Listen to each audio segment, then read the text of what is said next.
Siilaisten terveysaseman lähistöllä Kuopiontien varressa on punaisten hautamuistomerkki. Huhtikuussa 1918 Joensuun Siilaisella teloitettiin 99 vangiksi jäänyttä Venäjän armeijan sotilasta. Teloitetuista vain 82 oli etnisesti venäläisiä, sillä joukkoon kuului myös puolalaisia, virolaisia ja jopa yksi tataari. Hautapaikka löydettiin 1960-luvun puolivälissä Kuopiontien rakentamisen yhteydessä.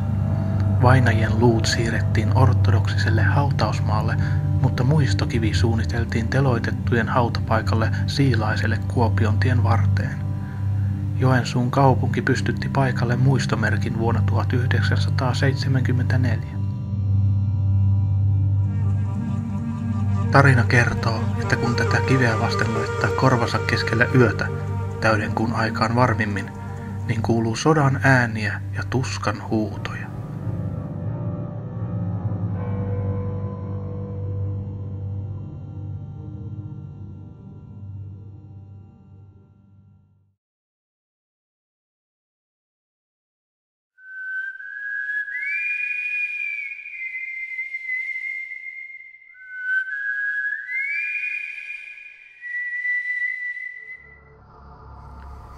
Hieman Joensuun ulkopuolella Onttolassa sijaitsee uimalampi, josta ei paljoa tiedetä. Se on pieni uimakuoppa aivan Höytiäisen kanavan vieressä. Tästä uimarannasta liikkuu paikallisten kertomia outoja juttuja lammen syvyyksissä elävästä asukista. Erään tarinan mukaan lammella ollut uimari oli joutunut eroon perheestään ja ajautunut keskemmälle lampea syviin vesiin.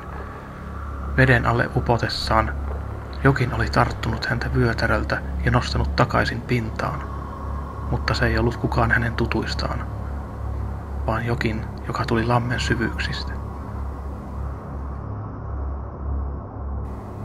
Elääkö lammessa jokin hyvä henki, vai kenties suomalaisista taruista tuttu näkki?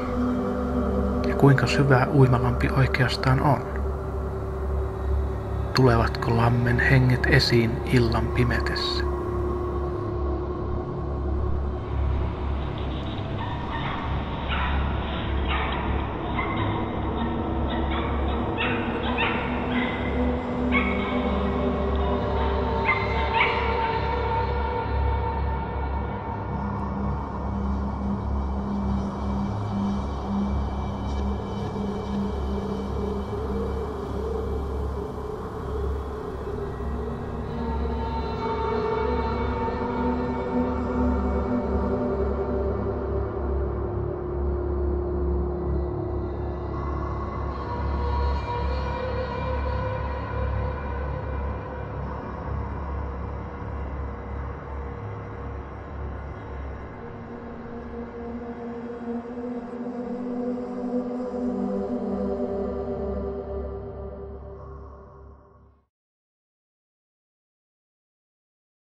Lehmossa sijaitsee Joensuun eläinsuojeluyhdistyksen omistama pieneläinten hautausmaa.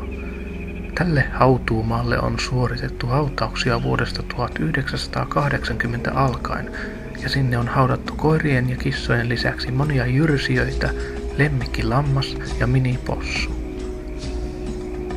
Urbaanilegendojen mukaan suuri valkoinen hevonen olisi haudattu hautausmaalle ilman asianmukaisia menoja, ja sen hengityksen voi kuulla hönkivän niskaan pimeän aikaan hautausmaan porttien sisäpuolella.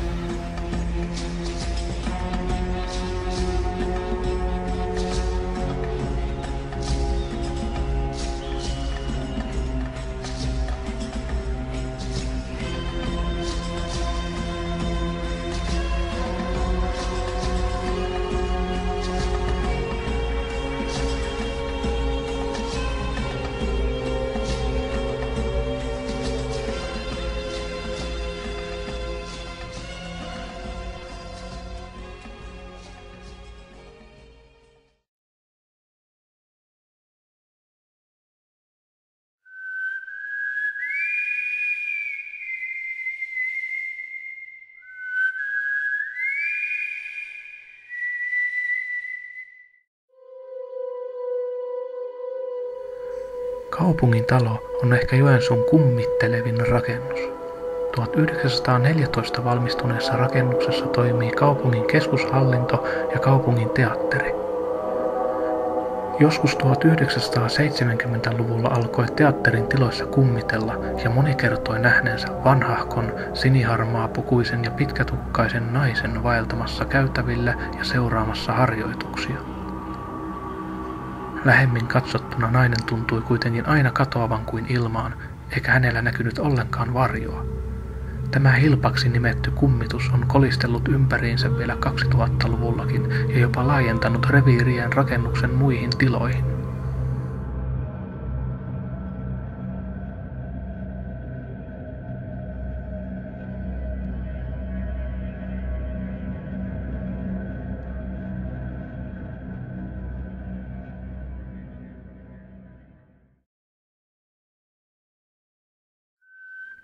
Myös muita kummitustarinoita liikkuu ympäri Joensuuta.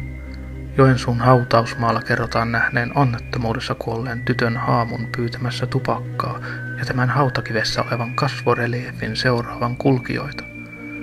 Onttolan hautausmaalla voi puolestaan nähdä aarnivalkean, joka varoittaa tiellä liikkujia vaarasta.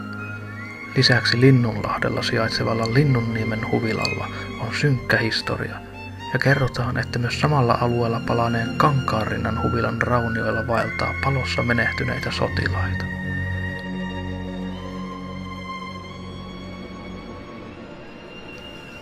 Ehkä joskus palaamme vielä tarkemmin selvittelemään näitä tarinoita.